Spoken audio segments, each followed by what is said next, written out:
Neal Isaacs, the Raleigh business broker, coming to you with another quick tip. This is an Ask an Intermediary edition. The question is from Joseph, and Joseph asks, do the people come with the business? So we get this question a lot. I find that savvy business buyers are looking to buy the profit, the processes, and the people that the owner has assembled to run the business, right? This is what makes it attractive to buy a business as opposed to just starting your own business. You know, the buyer has already assembled this team and they work great. And that's why it makes money.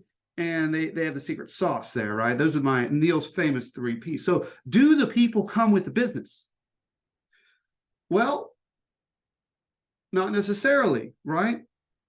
In small business, it may be different in large M&A, think IBM type with large employee contracts and things of that nature. The people, I'm in North Carolina, this is an at-will state, they could quit on the current owner. So there is no guarantee that the team will transfer with the business. Now, that being said, we don't see people quit in mass when we transfer businesses. And if you're doing a deal with an intermediary like myself, business broker, typically the personnel doesn't even find out the business is for sale until the new owner takes over. We encourage the business buyer and the business seller to announce the sale after it's done on day one, where the owner takes over. Greet them with W-9s.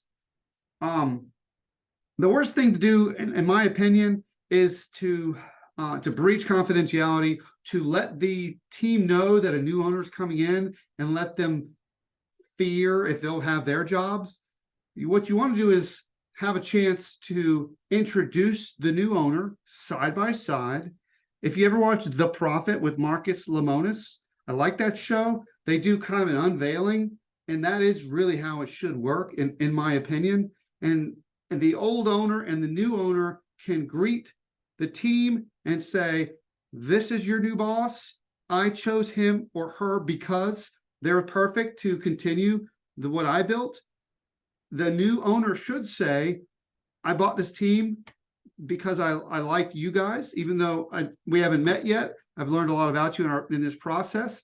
And most owners will keep the levels of salary for the team. And basically, they should be there for the paycheck, right? So rarely do we see people quit in mass. Commonly, we see buyers concerned about losing teams. Seldom does it come to fruition.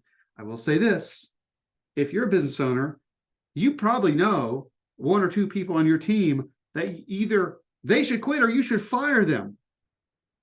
That's almost always the case. So we may see some turnover with larger teams, especially with the new regime, just because it was inevitable. And again, that's something that could happen before the business sells.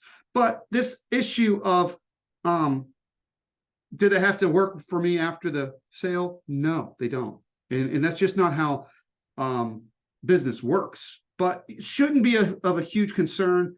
In diligence, it's appropriate to look at what people are paid, see if it's a market rate. Obviously, make sure they're employed in a legal fashion. That's part of diligence. But you shouldn't be too concerned about losing the team. Joseph, I hope that helps. I'm not sure if you're doing diligence or if you're worried about your own, somebody buyers asking you something, but I'm happy to talk more about that.